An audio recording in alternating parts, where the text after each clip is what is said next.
चलिए क्लास का आगाज़ करते हैं। पार्टिसिपेंट्स साथ साथ जो है वो हमें ज्वाइन करते रहेंगे।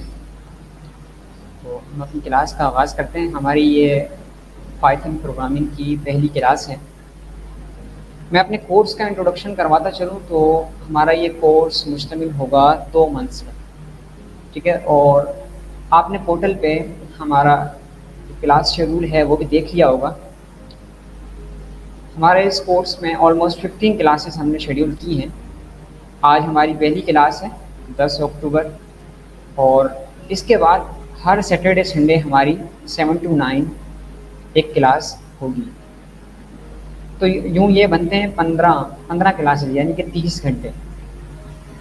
तो हम एक्सपेक्ट करते हैं कि आप ये 15 क्लासेस लाजमी लेंगे। इसके अलावा कुछ मज़ीद चीज़ें मैं क्लियर कर दूं कि देखिए, ये कोर्स हमारा फ्री ऑफ कॉस्ट है, और ऐसे बेतहाशा कोर्सेज फ्री ऑफ कॉस्ट आपको ऑनलाइन मिल जाते हैं। तो इसका मकसद ये बिल्कुल भी नहीं है कि आप में से कोई ये समझे कि ये बिल्कुल फ्री ऑफ कॉस्ट है तो इसका हमसे कोई ताल्लुक़ नहीं है या ये हमारे किसी काम का नहीं। ठीक है, ऐसा ऐसा नहीं है। हमने इसको डिज़ाइन किया है, अपनी तरफ से भरपूर कोशिश की है, अपनी तमाम तर एक्सपीरियंसेस को जो छोटा मोटा है, इसके अलावा तमाम तर सलाहियतों को बरोकार लाते हुए अपनी रिसर्च के साथ कि जो इंटरनेशनल स्टैंडर्ड का करिकुलम है हम वो फॉलो करें, हमने उसमें शामिल किया। ठीक है, इंशाअल्लाह ताला आप साथ साथ जैसे ही हमारे साथ चलेंगे, ये कोर्स आगे बढ़ेगा तो आपको ये चीज़ें क्लियर होती जाएंगी कि वाकई में हम अपनी तरफ से पूरी कोशिश कर रहे हैं कि आपको स्किल सीखें। क्योंकि अब ये फ्री ऑफ कॉस्ट है, हमारा इसमें कोई फाइनेंशियली तो कोई सपोर्ट है नहीं। ठीक है, एक वो विज़न है। टेकशूर हमने अपना स्टार्टअप शुरू किया था एक विज़न के साथ। एक तो देखिए, कोई भी जब स्टार्टअप शुरू होता है, बिज़नेस होता है, तो एक तो उसके बिज़नेस गोल्स होते हैं, दूसरे गोल्स उसके सोसाइटी के हवाले से होते हैं कि वो सोसाइटी में क्या करना चाहता है, उसका सोसाइटी में क्या इम्पैक्ट है। तो उसी तरह से हमारे भी कुछ बिज़नेस गोल्स हैं और कुछ हमारे जो है वो सोसाइटी के हवाले से भी हैं। मैंने आपको जो लास्ट हमारी वीडियो अपलोड हुई थी रात को इंट्रोडक्टरी, उसमें मैंने ये चीज़ें क्लियर की थी कुछ हद तक, लेकिन वो 1-2 मिनट में मैं क्या चीज़ें बता सकता था आपको, तो मैंने कुछ हद तक वो क्लियर किया, लेकिन मैं आपको मज़ीद वाज़ेह कर दूँगा। देखिए, हम इससे पहले भी अल्हम्दुलिल्लाह सोसाइटी के हवाले से काम करते रहते हैं। जो हमारे पास नॉलेज है, जो हमें अल्लाह ताला ने ये थोड़ा बहुत जो स्किल्स दी हैं, हम वो दूसरों तक पहुंचाते रहते हैं। तो आज ये जो कोर्स शुरू करने का मकसद भी यही है कि हम खुद भी नौजवान हैं, हमारी टीम जो है अल्हम्दुलिल्लाह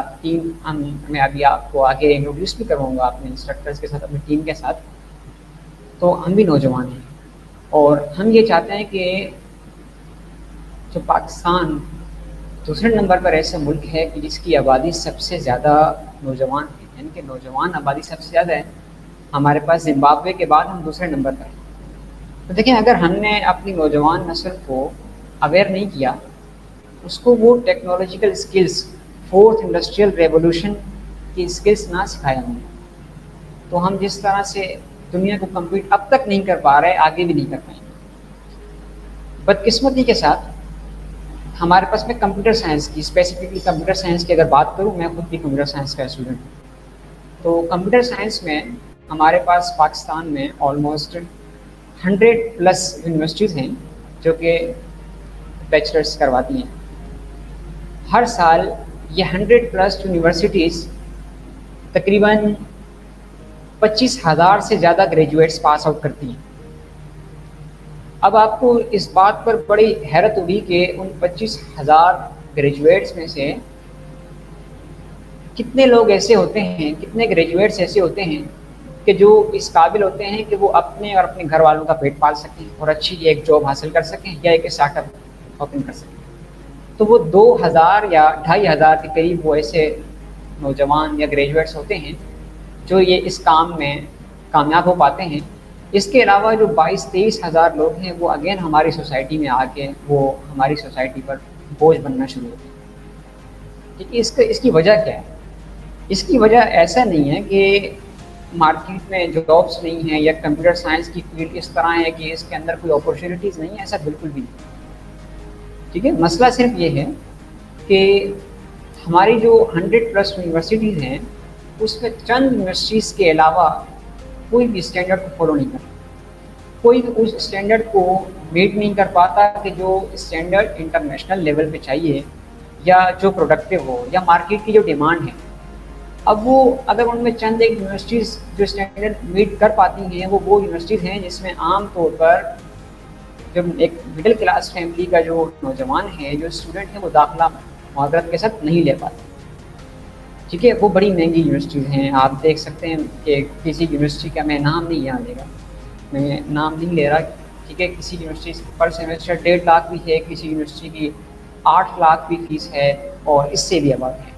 तो इस तरह की सूरत हाल है। अब आते हैं पब्लिक सेक्टर यूनिवर्सिटीज़ में, तो मैं भी पब्लिक सेक्टर यूनिवर्सिटी का स्टूडेंट हूँ, मैं आगे आपको अपना इंट्रोडक्शन करवाता हूँ। ठीक है, तो हमें क्या होता है कि हमें थ्योरेटिकल कॉन्सेप्ट दिए जाते हैं, 4 साल, कोई 43 से लेके 48 तक कोर्सेज हमें करवाए जाते हैं, और 4 साल अपनी ज़िंदगी के कीमती 4 साल देने के बाद, लाखों रुपये खर्च करने के बाद, मेहनत और मशक्क़त करने के बाद, इन दी एंड होता क्या है कि 25,000 26,000 लोगों में से 2-3 हज़ार लोगों को जॉब मिलती है, बाकी वही 22-23 हज़ार लोग मार्केट में आके रुल रहे होते हैं।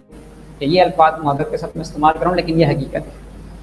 तो हमें ये वक्त पे समझना होगा। हम सारे लोग यहाँ पर मौजूद हैं, मेरे ख्याल से जो हमारे पास फॉर्म्स हैं, हमने डेटा एनालाइज किया, तो हमें अल्हम्दुलिल्लाह बड़ी टारगेटेड ऑडियंस मिली है कि जस्ट लाइक कि हमारे पास 16 साल से स्टूडेंट्स ने फॉर्म फिल किया, 16 साल की है, 16 साल से लेके और 26 तक मैक्सिमम है, मतलब कि ज़्यादा जो मेजोरिटी है, फिर चंद एक लोग ऐसे हैं जो 32 तक भी हैं और इस तरह से हैं, 32 मैक्सिमम है शायद। तो बड़ी टारगेटेड ऑडियंस है। तो आपको ये सारा कुछ बताने का मकसद आपका टाइम ज़ाया करना नहीं, आपके सामने वो सारी बातें रखना, वो सारी चीज़ें रखना कि जो आज वक्त पे समझना बहुत ज़रूरी है। ठीक है, होता ये है कि यूनिवर्सिटी में हम क्या करते हैं कि स्टूडेंट्स का पूरा फोकस ये होता है कि हम 4 साल यूनिवर्सिटी में गुजारें। 4 साल से यूनिवर्सिटी देखें, यूनिवर्सिटी कोई यूनिवर्सिटी मैंने ऐसी देखी कि आपको इतना टफ टाइम देती है। ठीक है, यानी कोई भी अगर किसी भी बच्चे का दाखिला होता है तो 4 साल के बाद या 5 साल के बाद अल्टीमेटली वो ग्रेजुएट हो ही जाता है। ठीक है, यूनिवर्सिटी उसको डिग्री दे ही देती है। यूनिवर्सिटी का कंसर्न सिर्फ इतना है कि वो आपको ग्रेजुएट करेगी, आपको डिग्री दे देगी, उनको फीस से मतलब है। इससे मतलब नहीं है कि आप मार्केट में जाके क्या करेंगे।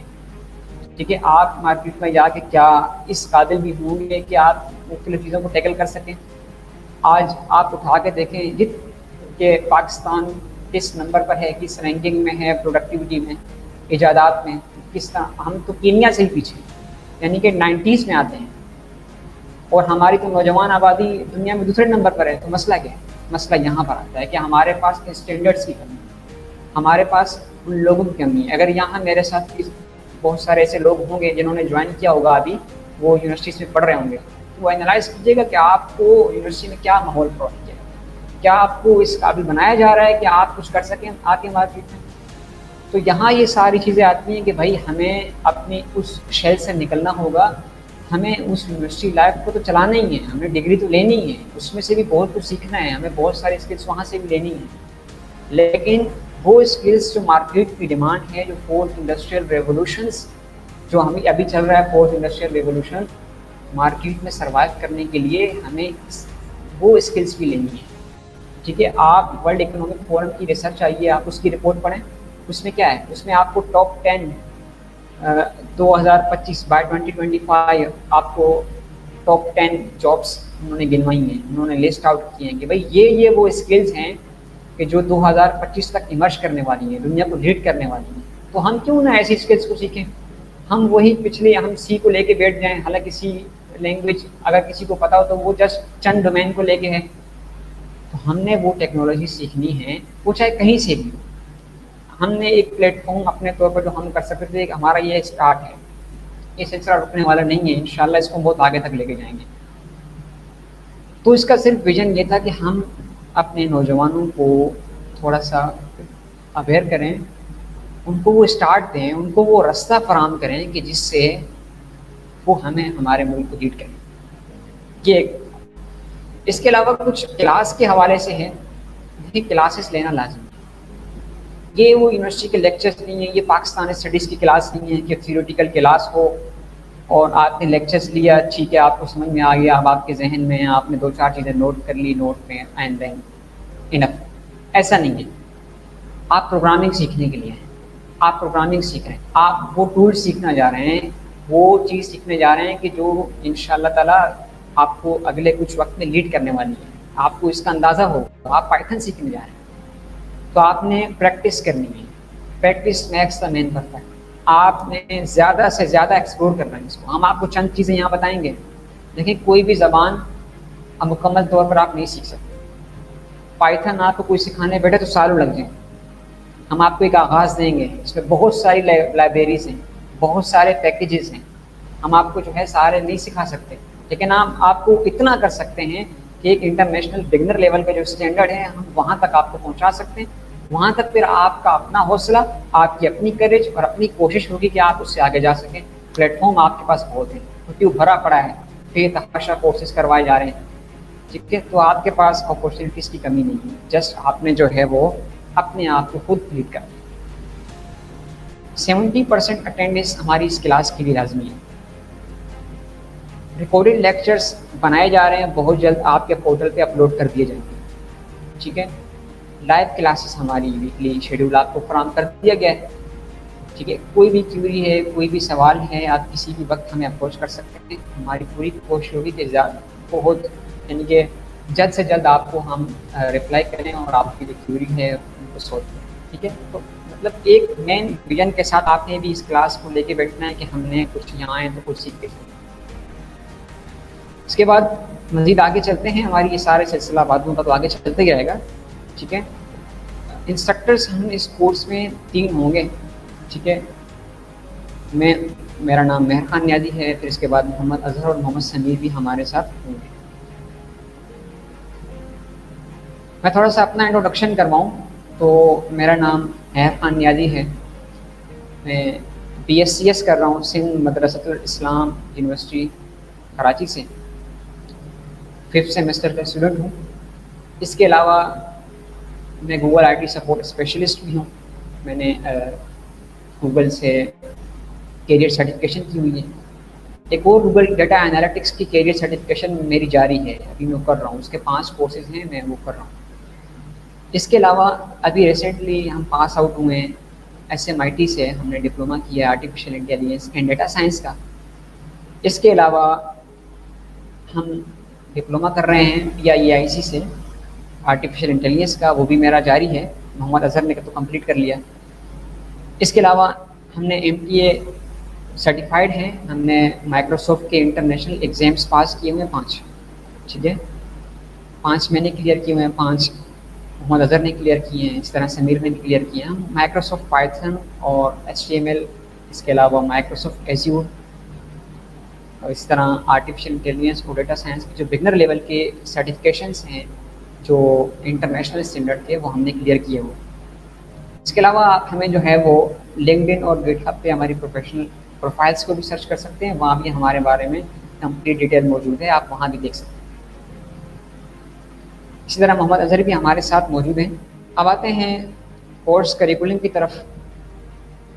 तो हमारा ये, जैसे मैं आपको पहले बता चुका हूँ कि कोर्स करिकुलम हमने कोशिश की है कि इंटरनेशनल स्टैंडर्ड को सामने रखते हैं, क्योंकि हमारा अल्टीमेटली टारगेट क्या है कि इस कोर्स के बाद अपने स्टूडेंट्स को इस काबिल बनाया जाए कि वो MTA 98-381 जो कि माइक्रोसॉफ्ट का इंटरनेशनल एग्ज़ाम है, introduction to programming using Python, at least वो क्लियर करें, ठीक है, क्योंकि वो बहुत ज़रूरी है।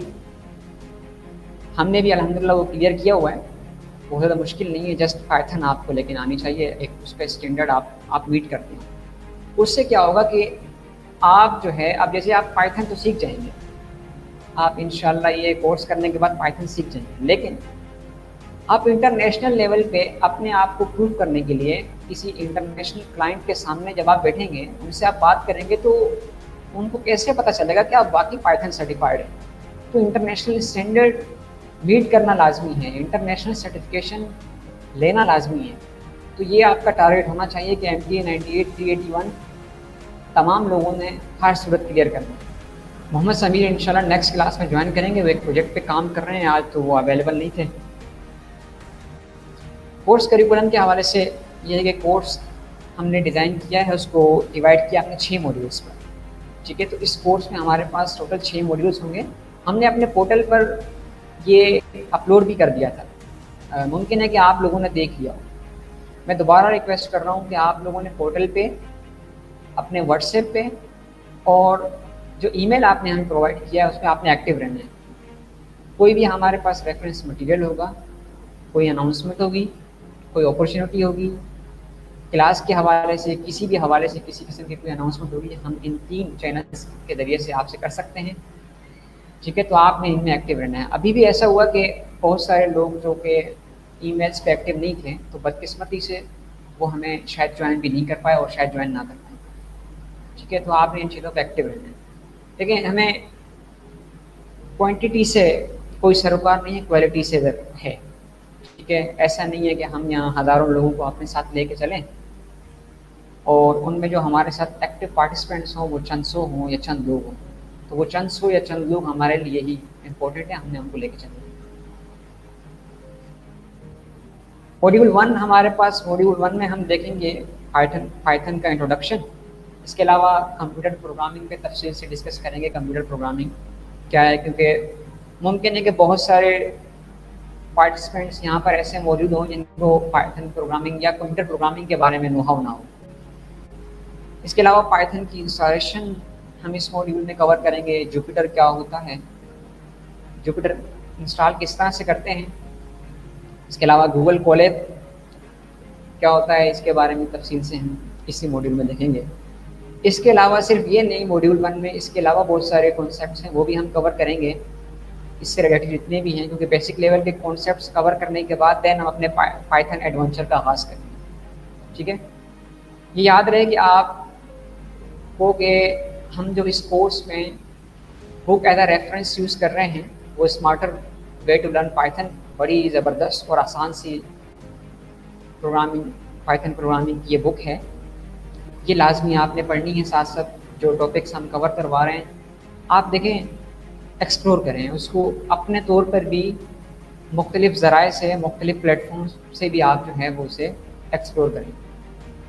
कहीं अगर हमसे कोई गलती हो रही है, कहीं ऐसी चीज़ जो हम, हो सकता है कॉन्सेप्ट आपको गलत दे रहे हो, आपको लगता है हम गलत दे रहे हो, आप उसको एक्सप्लोर करें, देन हम तक पहुँचाएँ, ताकि ये तो सीखने सिखाने का अमल है, हम भी सीखें आपसे। मॉड्यूल 1 कवर करने के बाद हम बढ़ेंगे मॉड्यूल 2 की तरफ, और मॉड्यूल 2 में भी फिर बड़े ही इम्पोर्टेंट कॉन्सेप्ट्स कवर करेंगे। ये सारे के सारे याद रहे कि कॉन्सेप्ट्स नहीं है, ये सारी की सारी थ्योरी तो होगी ही, लेकिन ये सारे प्रैक्टिकल कॉन्सेप्ट्स हैं, हमने प्रैक्टिकली इन्हें बड़े ही डिटेल में।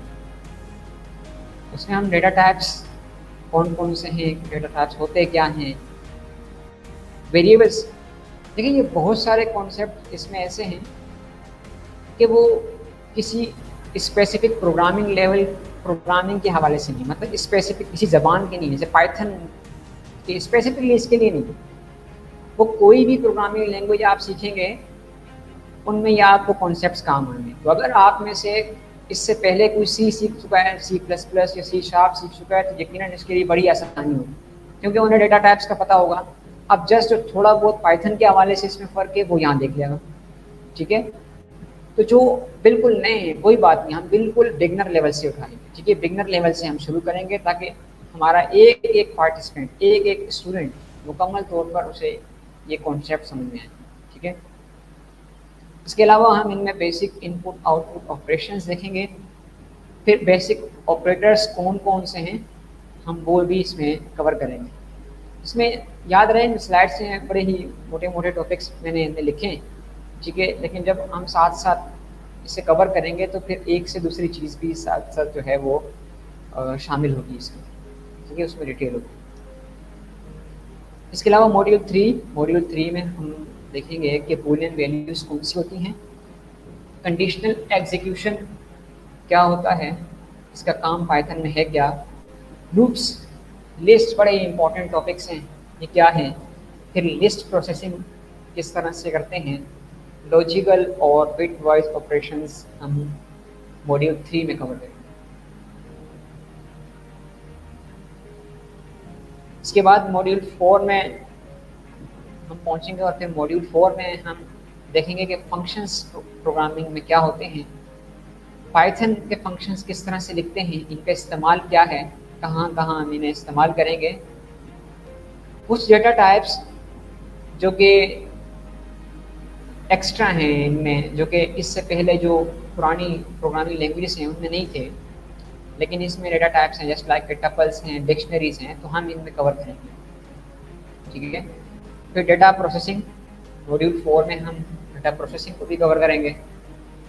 इसके बाद बढ़ेंगे मॉड्यूल 5 की तरफ।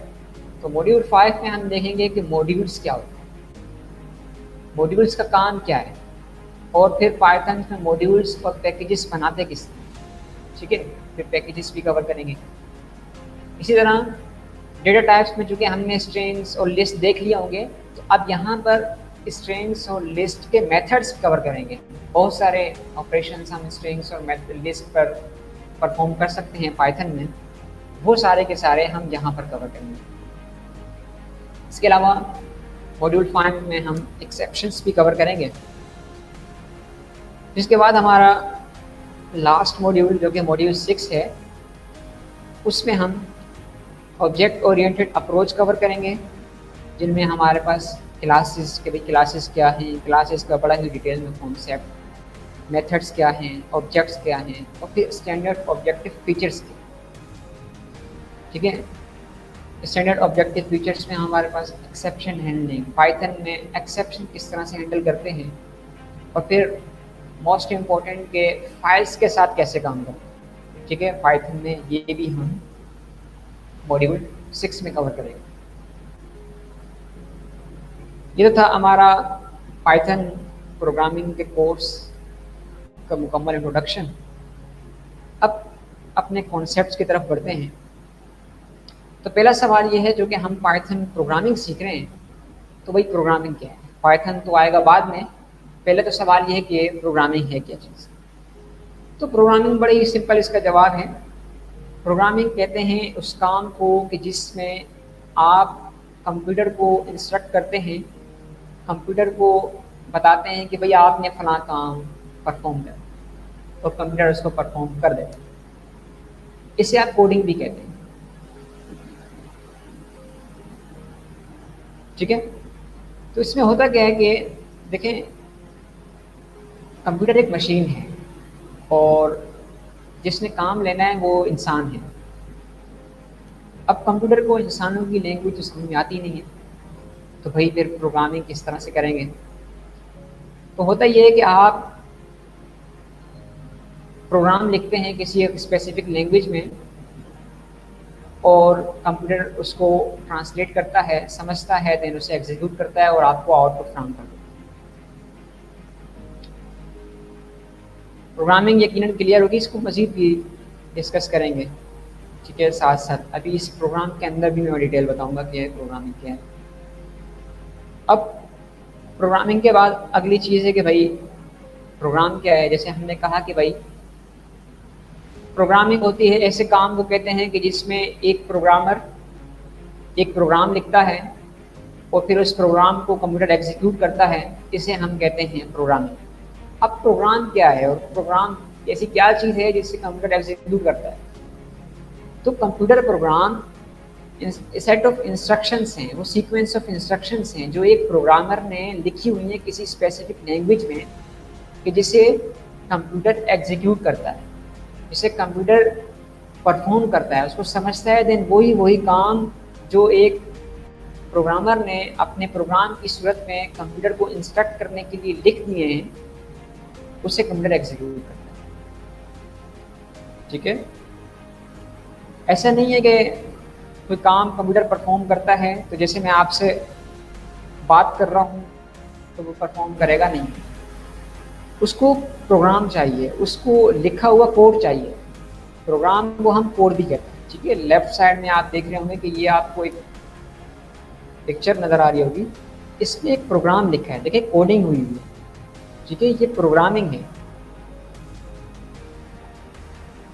याद रखिएगा कि प्रोग्राम कोड तो कहते हैं लेकिन कोड्स नहीं कहते, आप कोड्स नहीं कह सकते। ठीक है, ये इंग्लिश नहीं है, ये हम कंप्यूटर साइंस के कॉन्सेप्ट्स देख रहे हैं, ठीक है। तो कोर्स और कोड का फ़र्क रखना है यहाँ पर।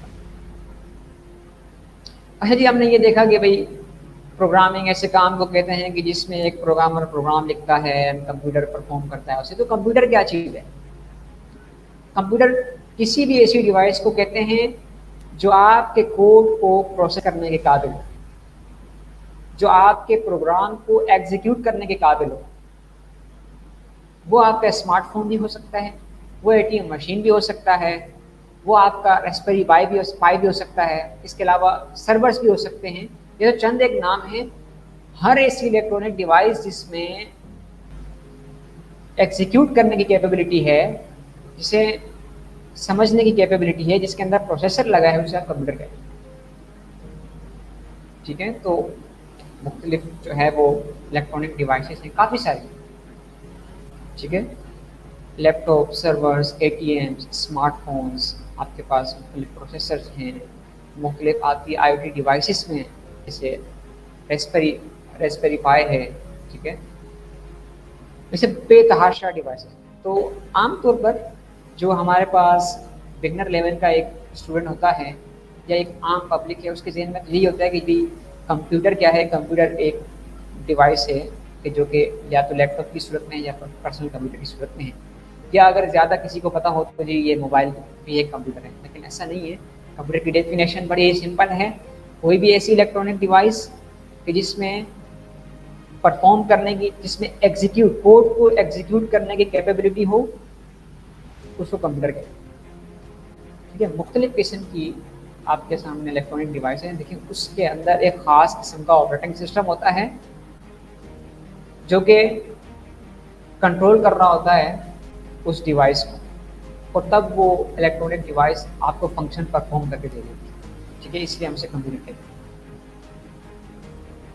अच्छा, अब हमने देखा कि जी कंप्यूटर होता है वो प्रोग्राम को एग्जीक्यूट करता है। तो सवाल ये है कि जो प्रोग्राम है वो किस ज़बान में लिखा हुआ है? क्या वो उस ज़बान में लिखा होता है कि जिस ज़बान में मैं आपसे बात कर रहा हूँ? तो इसका जवाब यकीनन नहीं है कि वो ऐसी ज़बान में, वो कोई ना कोई प्रोग्रामिंग लैंग्वेज होगी। तो प्रोग्रामिंग लैंग्वेज कंप्यूटर को अंडरस्टैंड करने में हेल्प आउट करती है कि जो प्रोग्रामर टास्क परफॉर्म करवाना चाह रहा है, ठीक है। अब जैसे इंसानों की ज़बानें भी बहुत ज़्यादा हैं, मुख्तलिफ ज़बानें, ऑलमोस्ट 30-40 प्लस ज़बानें तो पाकिस्तान में बोली जाती हैं, या शायद इससे भी ज़्यादा होंगी। तो आप दुनिया में देखें तो वो तो हंड्रेड्स ऑफ लैंग्वेजेस हैं कि जो इंसान बोलते हैं। उसी तरह से कंप्यूटर की भी लैंग्वेज, ठीक है, कंप्यूटर की भी लैंग्वेज है। जो कंप्यूटर की लैंग्वेज है, जो कंप्यूटर अंडरस्टैंड करता है, उसे हम बाइनरी लैंग्वेज कहते हैं। लेकिन मसला ये है कि बाइनरी लैंग्वेज वो है वंस और जीरो पे बेस करती है। वो बहुत टफ लैंग्वेज है। यानी कि जस्ट लाइक कि मैं आपको कहूँ कि आप मुझे वंस और जीरोस की फॉर्म में कुछ समझाना चाहें तो आप कैसे समझाएंगे? बहुत मुश्किल है। हैं टोटल 2 अल्फ़ाबेट्स आपके पास, वंस एंड जीरोस, उसको समझाना बहुत मुश्किल है। लेकिन मसला ये है कि जिस मशीन से, जिस कंप्यूटर से, जिस डिवाइस से आपने बात करनी है, आपने कम्युनिकेट करना है, उससे टास्क परफॉर्म करवाना है, वो तो आपकी ज़बान समझता नहीं है, ठीक है। तो यहाँ पर आते हैं ट्रांसलेटर्स के काम। यहाँ पर फिर आप प्रोग्रामिंग लैंग्वेज को बाइनरी में ट्रांसलेट करवाते हैं, जिसे आप कंपाइलिंग कहते हैं, ठीक है। तो कोई भी ज़बान है, चाहे वो सी लैंग्वेज हो, C# हो, हम पाइथन प्रोग्रामिंग सीखने जा रहे हैं, इनके अपने अपने ट्रांसलेटर्स होते हैं, ठीक है। और हर ज़बान के अपने अपने फीचर्स होते हैं।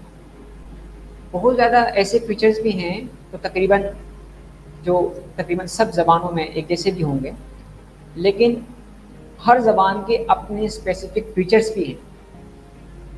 जैसे अगर इंसानों की बात करें, इंसानों की कुछ फंक्शनैलिटीज़ तो ऐसी हैं कि जो तमाम के तमाम इंसानों में सेम हैं, लेकिन उनकी कुछ फंक्शनैलिटीज़, कुछ कैपेबिलिटीज़, कुछ फीचर्स ऐसे होते हैं जो स्पेसिफिक इंसान से इंसान वेरी करते हैं, ठीक है, ह्यूमन टू ह्यूमन वेरी करते हैं।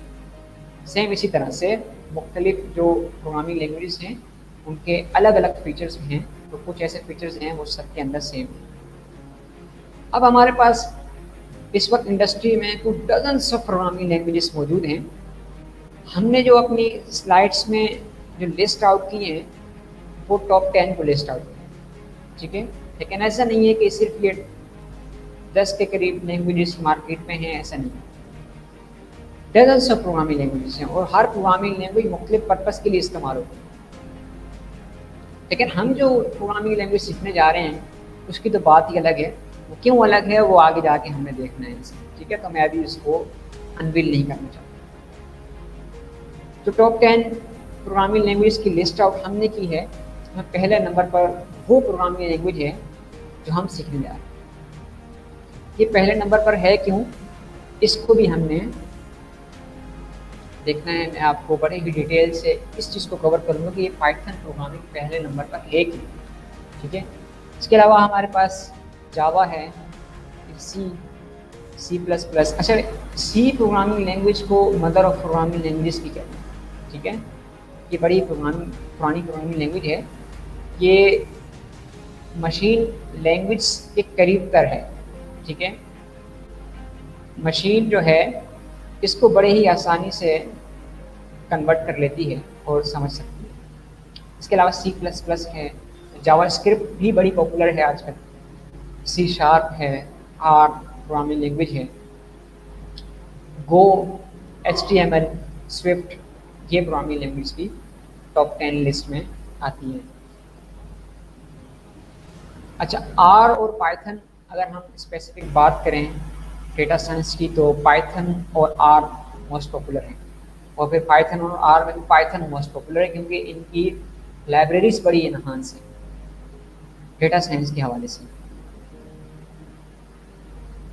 अब देखिए, इंसान एक अलग ज़बान में बात करता है, कंप्यूटर को वो ज़बान समझ में नहीं आती। जो कंप्यूटर को ज़बान समझ में नहीं आती है वो इंसान को समझ में नहीं आती। तो अब मसला है कि आप एक प्रोग्रामर किस तरह से कम्युनिकेट करें उस मशीन से।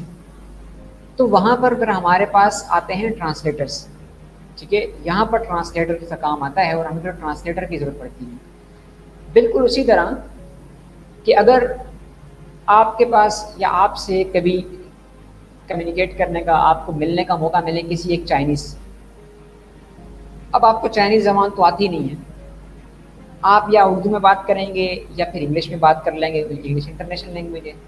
तो मोस्ट ऑफ द चाइनीज़ उनको इंग्लिश आती नहीं है, वो ज़्यादा प्रेफर करते हैं अपनी ज़बान को। तो अब आप कैसे कम्युनिकेट करेंगे? इशारों से करेंगे एक तो, ठीक है, तरीक़ाकार ये होगा। लेकिन होता ये है कि फिर एक ऐसा बंदा आपको चाहिए होगा क्योंकि हर काम आप इशारों से नहीं करवा सकते, हर बात आप इशारों से उसे नहीं समझा सकते। तो एक दरमियान में कोई ऐसा बंदा चाहिए आपको, थर्ड पर्सन, कि जिसको दोनों ज़बानें आती हों, कि जिसको आपकी ज़बान भी आती हो और वो चाइनीज़ ज़बान भी उसको आती है। वो क्या करेगा कि आपकी ज़बान सुनेगा, वो तो ज़बान उसको आती है, दैन उसको ट्रांसलेट करके वो चाइनीज़ ज़बान में उस चाइनीज़ को समझाएगा और फिर जो चाइनीज़ जवाब देगा वो खुद समझेगा एंड देन आपको ट्रांसलेट करके आपकी ज़बान में देगा। बिल्कुल सेम यही कॉन्सेप्ट, यही सेम काम ट्रांसलेटर्स कर रहे होते हैं। वो एक ज़बान से दूसरी ज़बान में कन्वर्ट करके दे रहे हैं, ठीक है। क्योंकि जो बीच का गैप हमने देखा है इंसान और मशीन के दरमियान, जो कम्युनिकेशन का गैप है वो कौन फिल कर रहा है, वो ट्रांसलेटर्स कर रहे हैं। अब जो मशीन की नेचुरल लैंग्वेज है वो तो ह्यूमन को समझ में नहीं आती क्योंकि उनकी ज़बान बाइनरी लैंग्वेज है, तो हम कहते हैं बाइनरी लैंग्वेज, जो कि वंस और ज़ीरोस पर मुश्तमिल है, ठीक है। उनमें सिर्फ और सिर्फ 2 अल्फ़ाबेट्स हैं, उसके अलावा वंस और ज़ीरोस के अलावा उसे कोई अल्फ़ाबेट, किसी किस्म की कोई ज़बान समझ में नहीं आती, ठीक है। तो ये ज़बान जो बाइनरी लैंग्वेज है ये नेचुरल लैंग्वेज है किसी भी इलेक्ट्रॉनिक इक्विपमेंट की। अब इंसान के लिए इसको समझना बहुत मुश्किल है। ये बड़ी ही एक हेक्टिक सिचुएशन में इंसान पहुंच जाता है कि जब इसे सीखने लगे। तो भाई इंसान कैसे कम्युनिकेट करे, तो हम देख चुके हैं कि उसका सोल्यूशन है वो ट्रांसलेटर्स, कि जो एक ज़बान से दूसरी ज़बान में ट्रांसलेट करेंगे। अब इंसान, हमने देखा कि अभी हम टॉप 10 प्रोग्रामिंग लैंग्वेज का जिक्र किया था, प्रोग्रामर किसी भी एक प्रोग्रामिंग लैंग्वेज में प्रोग्राम लिखता है एंड देन ट्रांसलेटर उसे कन्वर्ट करके मशीन लैंग्वेज में कन्वर्ट करता है और मशीन देन उसे एग्जीक्यूट करता है। अब आते हैं, यहाँ तक उम्मीद करता हूँ कि चीज़ें समझ में आ रही होंगी।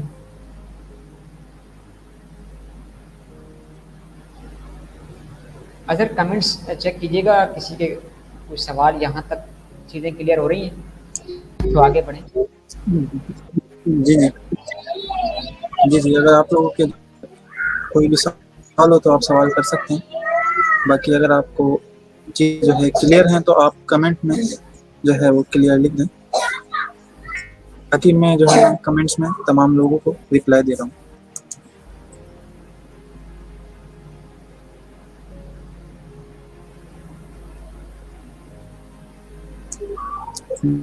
मेहर खान नियाज़ी, आप कंटिन्यू करेंगे? हाँ, क्लियर आ रहा है। ठीक है, कहीं पर मसला हो तो आप प्लीज़ बताइएगा, क्योंकि अगर आपको समझ में ना आए तो मेरे बोलने का या मेरे समझाने का कोई फ़ायदा नहीं है। कहीं पर मैं ज़्यादा तेज़ चल रहा हूँ या मैं कॉन्सेप्ट्स बिल्कुल लो लेवल के दे रहा हूँ या इस तरह से दे रहा हूँ कि जो बिल्कुल बेकार किस्म के, तो काइंडली आपने बताया। ठीक है, आगे बढ़ते हैं। सोर्स कोड क्या है? ये वो बेसिक कॉन्सेप्ट देना चाह रहा हूँ कि ये कॉन्सेप्ट अगर आपको आते हैं तो आपकी प्रोग्रामिंग का जो सफ़र है वो इंशाल्लाह बहुत आसान हो जाएगा आपके लिए। ठीक है, सोर्स कोड क्या होता है? देखें, जब एक प्रोग्रामर प्रोग्राम लिखता है एक स्पेसिफिक लैंग्वेज में, अब उसमें कोई कन्वर्जन वगैरह नहीं है, जस्ट उसने एक प्रोग्राम लिखा है, कंप्यूटर ने अभी तक कुछ एग्जीक्यूट नहीं किया। वो जो उसने प्रोग्राम लिखा है उसको हम कहते हैं सोर्स कोड। सिंपल सी चीज़ है, जो प्रोग्रामर ने किसी स्पेसिफिक ज़बान में प्रोग्राम लिख दिया है उसको हम सोर्स कोड कहते हैं। अभी इसमें कोई ऑपरेशन परफॉर्म नहीं हुआ, आपने ट्रांसलेशन के लिए एग्जीक्यूट करवाने के लिए कंप्यूटर को नहीं दिया, ये सोर्स कोड। ट्रांसलेटर्स क्या हैं? ट्रांसलेटर्स का काम कन्वर्जन करना है सोर्स कोड को मशीन लैंग्वेज में। याद रहे, सोर्स कोड पिछली स्लाइड में देख चुके हैं कि वो कोड जो प्रोग्रामर ने लिखा है। ठीक है, ट्रांसलेटर्स क्या करते हैं? उस सोर्स कोड को मशीन लैंग्वेज में कन्वर्ट करते हैं।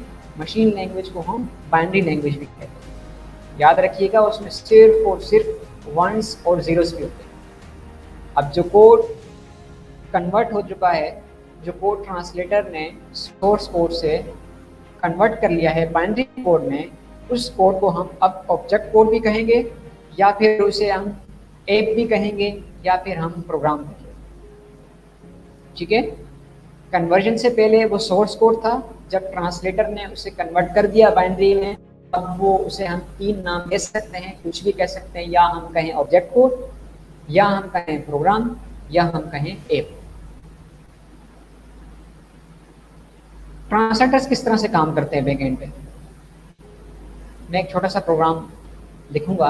अभी हम जब प्रोग्राम लिखेंगे पाइथन में, हम अपने कंप्यूटर को कहेंगे कि भाई आप मुझे 4 और 3 को प्लस करके दो, तो हम एक कोड लिखेंगे। वो कोड जो हमने लिखा होगा वो पाइथन लैंग्वेज में होगा, वो सोर्स कोड कहलाएगा, क्योंकि अभी उसमें किसी किस्म की कोई एग्जीक्यूशन नहीं हुई, किसी किस्म का कोई टास्क परफॉर्म नहीं हुआ। अब चूंकि मशीन को तो समझ में नहीं आ रहा, तो फिर ट्रांसलेटर्स होते हैं, उस पाइथन लैंग्वेज का एक ट्रांसलेटर होगा जो कि मेरी उस इंस्ट्रक्शन को, जो कि मैंने कहे कि जी आपने इन दो नंबर को प्लस करना है, वो ट्रांसलेट करेगा किसमें? बाइनरी कोड में या ऑब्जेक्ट कोड में, या हम उसे प्रोग्राम कहेंगे या फिर ऐप कहेंगे। तो फिर वो वंस और जीरोस की फॉर्म में वो एक फाइल बन जाएगी, जिसे अब वो मेरा जो इक्विपमेंट है, वो जो मेरी मशीन है, जो इस वक्त में मेरा जो कंप्यूटर है, वो समझने के काबिल होगा और वो फिर मुझे उन दो नंबर्स को ऐड करके दे देगा। अब ट्रांसलेटर्स 4 किस्म में से किसी कोई भी हो सकता है। ठीक है, ट्रांसलेटर इंटरप्रेटर भी हो सकता है, कंपाइलर भी हो सकता है, इंटरप्रेटर और कंपाइलर का हाइब्रिड भी हो सकता है, या फिर असेंबलर भी हो सकता है। इनको हम डिटेल में देखते हैं कि ये हैं क्या। इस स्लाइड तक आपको ट्रांसलेटर्स का समझ में आ जाना चाहिए कि ट्रांसलेटर्स आखिर होते क्या हैं। तो पहली टाइप हम डिस्कस करें वो है इंटरप्रेटर। ठीक है, इंटरप्रेटर्स जो है वो इंटरप्रेटर्स भी ट्रांसलेटर्स ही होते हैं, लेकिन ये क्या करते हैं, ये आपका जो सोर्स कोड होता है उसे लाइन बाय लाइन एग्जीक्यूट करते हैं, उसे लाइन बाय लाइन ट्रांसलेट करते हैं। जिस लाइन में उसे कोई एरर नज़र आया वहाँ उसकी एग्जीक्यूशन स्टॉप हो जाएगी और वो एक एरर जनरेट कर देगा, उससे आगे की जो स्टेटमेंट्स आपने लिखी हैं उन्हें एग्जीक्यूट नहीं करेगा। पाइथन एक इंटरप्रेटेड लैंग्वेज है, ठीक है, याद रखिएगा, कंपाइल्ड लैंग्वेज नहीं है। अभी हमने कंपाइलर नहीं पढ़ा, अभी हमने सिर्फ इंटरप्रेटर पढ़ा। तो इंटरप्रेटर की डेफिनेशन क्या थी? इंटरप्रेटर वो ट्रांसलेटर्स होते हैं जो कि आपके सोर्स कोड को लाइन बाय लाइन एग्जीक्यूट करते हैं। इसका मतलब ये है कि पाइथन जो है वो लाइन बाय लाइन एग्जीक्यूट होती है। एक लाइन एग्जीक्यूट हुई, अगर उसमें कोई एरर नहीं है तो ठीक है, वो एग्जीक्यूट हो गए, ट्रांसलेट हो गई, फिर देन दूसरी लाइन पे, फिर देन तीसरी लाइन, इस तरह से लाइन बाय लाइन एग्जीक्यूट होगी, इंस्ट्रक्शन बाय इंस्ट्रक्शंस। अब आते हैं कंपाइलर्स पे। इंटरप्रेटर्स को आपने याद रखना है, इंटरप्रेटर्स याद होंगे तो कंपाइलर्स समझ आएंगे। कंपाइलर्स भी ट्रांसलेटर होते हैं, लेकिन सिर्फ और सिर्फ इसका फंक्शन डिफरेंट है। काम दोनों का सेम है, ट्रांसलेट उसने भी करना है, इंटरप्रेटर ने भी, कंपाइलर ने भी इंटरप्रेट करना है, लेकिन सिर्फ जो ट्रांसलेशन का, जो ट्रांसलेट करने का जो टास्क है वो डिफरेंट तरीके से परफॉर्म करते हैं। ये कन्वर्ट करते हैं सोर्स कोड को, पूरी फाइल को, पूरे कोड, आपका जो सोर्स कोड है उस पूरे कोड को एक साथ ट्रांसलेट करते हैं, एक साथ कंपाइल करते हैं बाइनरी में, और फिर वो बाइनरी आपकी एग्जीक्यूट होती है। वो बाइनरी कंप्यूटर, क्योंकि उसको अब वंस और जीरोस में फाइल मिल जाती है, ऑब्जेक्ट कोड मिल जाता है, देन उसे वो एग्जीक्यूट करता है। अब फर्क इसमें क्या था? इंटरप्रेटर में लाइन बाय लाइन एग्जीक्यूट कर रहा था। फर्स्ट करें आपने एक 10 लाइन का कोड लिखा है, 5th लाइन में अगर उसे कोई एरर नज़र आता है तो वो जो ऊपर की 4 लाइनें होती हैं वो तो ट्रांसलेट हो चुकी होती है, एग्जीक्यूट हो चुकी होती है, लेकिन जो 5th लाइन होती है जिसमें वो उसे एरर मिलता है, वहाँ पर उसके जो कंपाइलेशन प्रोसेस है, जो ट्रांसलेशन का प्रोसेस है, वो ख़त्म हो जाता है, वहाँ वो स्टॉप हो जाता है। लेकिन कंपाइलर ऐसा नहीं है। कंपाइलर आपकी पूरी फाइल को चेक करेगा, आपकी पूरी 10 लाइनों को चेक करेगा। अगर उस 10 लाइनों के कोड में कोई एरर है तो कंपाइलेशन प्रोसेस स्टॉप हो जाएगा, उसका आउटपुट तो जनरेट होगा ही नहीं, वो वंस और जीरोस की फॉर्म में तो जनरेट करेगा ही नहीं उसे, क्योंकि उसको एरर नज़र आ गई। ठीक है, पर समझ रहे हैं ना आप लोग कि वो पूरी की पूरी फाइल को एक साथ एग्जीक्यूट करता है। अगर कोई इसके अंदर एरर है सोर्स कोड में, कंपाइलेशन के टाइम अगर उसने डिटेक्ट कर लिया तो उसे फ्लैग कर देगा। ठीक है, और फिर वो आपके कंपाइलेशन प्रोसेस को इंटरप्ट कर देता है, कोई बाइनरी जनरेट नहीं करता। लेकिन अगर कोई एरर उसको नज़र नहीं आया तो वो क्या करता है कि उसे ट्रांसलेट कर देता है। तीसरा जो हमारे पास ट्रांसलेटर है, ट्रांसलेटर की टाइप है, वो है hybrid translator. Hybrid translator combination होता है इंटरप्रेटर और कंपाइलर का। जैसे एक सबसे पॉपुलर हाइब्रिड प्रोग्रामिंग लैंग्वेज जो कि जावा का हमने जिक्र किया था, वो हाइब्रिड प्रोग्रामिंग लैंग्वेज है। यानी कि इस तरह हमने पाइथन का जिक्र किया ना, पाइथन इंटरप्रेटेड लैंग्वेज है, जावा हाइब्रिड प्रोग्रामिंग लैंग्वेज है। जावा सबसे पहले सोर्स कोड को इंटरमीडिएट फॉर्मेट में कंपाइल होती है।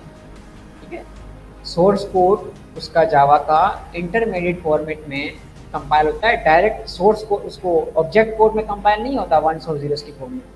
पहले एक स्टेप और है इसका, जो इंटरमीडिएट फॉर्मेट में उसे कन्वर्ट करता है, जिसे हम कहते हैं बाइट कोड। ठीक है, फिर जो बाइट कोड है वो आपका इंटरप्रेट होता है और एग्जीक्यूट होता है उस रन टाइम इंजन पे, जिसे हम वर्चुअल मशीन कहते हैं। और फिर ये आपका यानी कि 2 स्टेप्स पर मुश्तमिल, ये आपका पहले बाइट कोड बनेगा, फिर बाइट कोड से आपका एग्जीक्यूशन प्रोसेस में जाएगा और ऑब्जेक्ट कोड क्रिएट होगा। तो पहले जो बाइट कोड तक का सफ़र है, जो पहले सोर्स कोड से बाइट कोड में कन्वर्ट किया, वो कंपाइलर ने किया। फिर बाइट कोड बन जाने के बाद इंटरप्रेटर ने उसे किस में कन्वर्ट किया? ऑब्जेक्ट कोड में। ठीक है, चौथी और आखिरी टाइप जो कि ट्रांसलेटर्स की है वो असेंबलर्स की है। हमारे पास सिर्फ इंटरप्रेटर नहीं होते, सिर्फ कंपाइलर्स नहीं होते, बल्कि असेंबलर्स भी होते हैं जो कि असेंबली लैंग्वेज को बाइनरी लैंग्वेज में ट्रांसलेट करते हैं। अगर आप एक प्रोग्रामिंग लैंग्वेज एक असेंबली लैंग्वेज भी है। देखिए प्रोग्रामिंग लैंग्वेज भी मुख्तलिफ किस्म की हैं। एक को हम हाई लेवल लैंग्वेज कहते हैं, लो लेवल लैंग्वेज कहते हैं और मिडल लेवल लैंग्वेज कहते हैं। हाई लेवल लैंग्वेज कौन सी होती हैं? हाई लेवल लैंग्वेज वो होती हैं जो इंसान को समझने के लिए आसान होती हैं, जो इंसानी नेचुरल ज़बान के करीब तर होती हैं, जो इसमें इंसान की नेचुरल लैंग्वेज के अल्फाज शामिल हैं। जो कि हम पाइथन सीख रहे हैं तो Python high level programming language है, ये लो लेवल नहीं है। लो लेवल होती तो हम सीख ना पाते ऐसे। इसके अंदर इंग्लिश लैंग्वेज के वर्ड्स यूज होते हैं, जस्ट लाइक कि प्रिंट, फॉर, इस तरह के कीवर्ड्स यूज होते हैं, तो इसीलिए हमारे लिए सीखना आसान है। इसके बाद आती है middle level language. Middle level language high level language और मशीन लेवल लैंग्वेज के दरमियान की ज़बान होती है, दरमियान की लैंग्वेज होती है, जो कि हाई लेवल लैंग्वेज से थोड़ी मुश्किल होती है, जो कि असेंबली है। असेंबली लैंग्वेज ठीक है, आप यूनिवर्सिटीज़ में पढ़ते हैं असेंबली लैंग्वेज, जो कि थोड़ी हाई लेवल लैंग्वेज से मुश्किल होती है। तो जो असेंबली को कन्वर्ट करने के लिए फिर आपको कंपाइलर या इंटरप्रेटर नहीं चाहिए होता, आपको इसके लिए असेंबलर्स की ज़रूरत होती है, जो असेंबली लैंग्वेज को कन्वर्ट करता है बाइनरी लैंग्वेज। फिर जो तीसरा लेवल है जो कि लो लेवल लैंग्वेज जैसे हम कहते हैं, वो बाइनरी लैंग्वेज, वो मशीन लैंग्वेज। अगर यहाँ तक कोई सवाल है तो प्लीज़ करें। आप लोगों के जो भी सवाल हो आप कमेंट में जो है वो सवाल लिख सकते हैं। कोई चीज़ समझ ना आ रही हो तो उसका कॉन्सेप्ट आपको दोबारा जो है ना वो समझा दिया जाएगा। देखें अपनी तरफ से कोशिश में ये कर रहा हूँ कि बिल्कुल आसान अल्फाज में, बिल्कुल हल्के। बाकी मेहर खान नियाजी, आप इनको ये बता दें कि मोबाइल पे भी आप जो है वो प्रोग्रामिंग और कोडिंग कर सकते हैं गूगल कोलैब की मदद से। वो हम आपको आगे आने वाली क्लासों में बताएंगे। तो अभी जो है वो इंट्रोडक्टरी लेवल के लेक्चर्स चल रहे हैं, तो अभी आप इंट्रोडक्टरी लेवल के लेक्चर्स लें। इसमें अगर आपको कुछ समझ नहीं आ रहा तो आप पूछ सकते हैं। बिल्कुल, अभी आप कोडिंग की टेंशन ना लें। अगर किसी के पास मोबाइल है तो मोबाइल में कोडिंग कर सकता है। वो जब हम आपसे पाइथन इंस्टॉल करने कराएंगे, फिर जुपिटर देखेंगे, कोलैब देखेंगे, तो ये तमाम तर क्यूरीज आपकी वहाँ सॉल्व हो जाएंगी। अभी जो कॉन्सेप्ट्स आपको अगर समझ में नहीं आ रहे तो आप सवाल करें, ठीक है। क्वेश्चंस बहुत ज़रूरी हैं। अगर सवाल नहीं कर रहे हैं तो इसका मतलब आपने अक्सर सुना होगा कि ये दो चीज़ें ही हो सकती हैं, या तो फिर आपको कुछ सब कुछ समझ में आ रहा है या फिर कुछ समझ में नहीं आ रहा, या फिर आप इंटरेस्ट नहीं ले पा रहे। अच्छा जी, कंटिन्यू करते हैं अपनी क्लास को। तो कुछ सवाल मैं देख रहा था, मेरे ख्याल से ट्रांसलेटर्स का जो कॉन्सेप्ट है वो हम दोबारा से डिस्कस कर लेते हैं कि आपको कंपाइलर्स इंटरप्रेटर्स के जो कॉन्सेप्ट्स हैं वो दोबारा समझ में आ जाए। मेरी आवाज़ क्लियर होगी? अच्छा कंफर्म कीजिएगा प्लीज़। जी जी मेहर खान नियाजी, आपके आवाज़ जो है क्लियर आ रही है, बिल्कुल आप कंटिन्यू करें। ठीक है, देखिए हमने ट्रांसलेटर्स के बारे में डिस्कस किया कि ट्रांसलेटर्स की ज़रूरत क्या है। ट्रांसलेटर्स जो कि प्रोग्राम जो सोर्स कोड होता है जो किसी इंसान ने लिखा होता है उसे ट्रांसलेट करते हैं बाइनरी लैंग्वेज में या ऑब्जेक्ट कोड में, जो कि मशीन की ज़बान होती है, जो मशीन को समझ में आती है। अब ट्रांसलेटर्स अपनी फंक्शनैलिटीज़ के हिसाब से डिफरेंट्स हैं। अपनी फंक्शनैलिटीज़ के हिसाब से 4 किस्म के हैं। इसमें इंटरप्रेटर है, कंपाइलर है, इंटरप्रेटर और कंपाइलर का हाइब्रिड है, एंड देन असेंबलर है। ये 4 किस्म के ट्रांसलेटर्स कॉमन होते हैं। सबसे पहले ये कि इंटरप्रेटर। देखिए इंटरप्रेटर वो ट्रांसलेटर्स होते हैं जो कि सोर्स कोड को लाइन बाय लाइन एग्जीक्यूट करते हैं, जो सोर्स कोड को इंस्ट्रक्शन बाय इंस्ट्रक्शन एग्जीक्यूट करते हैं। जिस तरह मैंने आपको लास्ट स्लाइड्स में भी ये एग्जांपल दी थी कि मेरा एक कोड है, सोर्स कोड 10 लाइन्स पर मुश्तमिल है, लेकिन मेरी जो 6th लाइन है उसमें एक एरर है। उसमें कोई ना कोई एरर है, ठीक है। एरर्स पर हम डिस्कस करेंगे, एरर्स कितने टाइप्स के होते हैं, लेकिन उसमें एक एरर है। अब होगा क्या कि जब इंटरप्रेटर होगा, इंटरप्रेटर करता है लाइन बाय लाइन एग्जीक्यूट, वो करेगा पहली लाइन को एग्जीक्यूट, कोई एरर नहीं मिलेगा, ठीक है ट्रांसलेट हो गया। Second line, third line, fourth line, fifth line, ये जो 5 लाइनें इसने बड़ी आसानी से ट्रांसलेट कर दी, क्योंकि इसे कोई एरर नहीं मिला, इसने एग्जीक्यूट कर दी। अब जब ये 6 लाइन को सबसे पहले एरर चेकिंग करेगा, सबसे पहले इसका सिंटैक्स देखेगा, तो सिंटैक्स में जब उसको एरर मिल गया तो वहाँ पर उसका जो कंपाइलेशन प्रोसेस है, वहाँ पर जो उसका जो इंटरप्रेट कर रहा है वो स्टॉप कर देगा और एक एरर जनरेट कर देगा आपको, वो आगे नहीं जाएगा, वो अगली जो एग्जीक्यूशन से वो परफॉर्म नहीं करेगा। ये था इंटरप्रेटर का काम, ठीक है। Interpreter line by line execute करके आपको ऑब्जेक्ट कोड में कन्वर्ट कर देता है आपके कोड को, और फिर मशीन लैंग्वेज उसको एग्जीक्यूट करता है। तो पाइथन एक इंटरप्रेटेड लैंग्वेज है, यानी कि पाइथन का जो कोड है वो लाइन बाय लाइन एग्जीक्यूट होता है। अगर आप 6 लाइनें आपने लिखी हैं, शुरू की 3 लाइनों का जो सिंटैक्स है वो आपका सही है तो 3 लाइनें एग्जीक्यूट होंगी, चौथी लाइन में अगर आपका सिंटैक्स एरर है तो फिर 4, 5, 6 एग्जीक्यूट नहीं होंगी। ये था इंटरप्रेटर। अब आते हैं कंपाइलर की तरफ।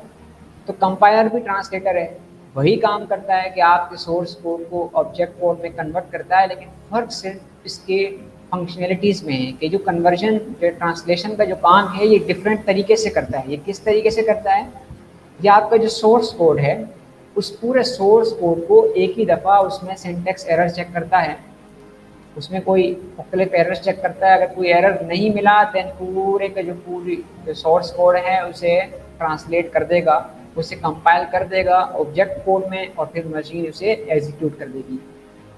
लेकिन अगर उसे कोई एक भी एरर मिल गया तो ये ऑब्जेक्ट कोड में उसे ट्रांसलेट नहीं करेगा, या आपको एरर जनरेट कर देगा। सिर्फ फ़र्क कंपाइलर और इंटरप्रेटर में इतना सा, बाकी दोनों का काम सेम है, दोनों ट्रांसलेटर्स हैं और इनका काम ट्रांसलेट करना ही है।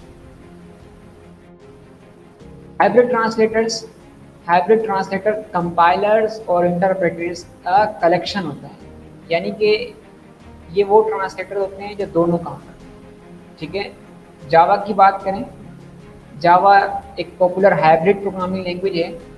इसका मतलब ये कि एक स्टेप में ये ट्रांसलेट नहीं होती, ये ऑब्जेक्ट कोड नहीं बनता, सोर्स कोड से ऑब्जेक्ट कोड तक का जो सफ़र है वो एक स्टेप में कवर नहीं होता। सबसे पहले काम आता है कंपाइलर का, कि जो इसे कंपाइल करता है, आपका जो सोर्स कोड है उसको ऑब्जेक्ट कोड में कंपाइल नहीं करता, बल्कि पहले स्टेप में जो आपका कंपाइलर है वो इस सोर्स कोड को एक इंटरमीडिएट फॉर्मेट में, जिसे हम बाइट कोड कहते हैं, ठीक है। ये बाइट कोड एक नया नाम अभी आपको जहन में रखना है। ये एक इंटरमीडिएट फॉर्मेट होता है जो कि ऑब्जेक्ट कोड से पहले जनरेट होता है। अब ये जो बाइट कोड होगा ये भी एग्जीक्यूट नहीं होगा, ये 1s और 0s के फॉर्म में नहीं होगा, ठीक है। अब ये जो बाइट कोड है ये इंटरप्रेट होता है और रन टाइम इंजन, जिसे हम वर्चुअल मशीन कहते हैं, वो इसे एग्जीक्यूट करता है, ठीक है।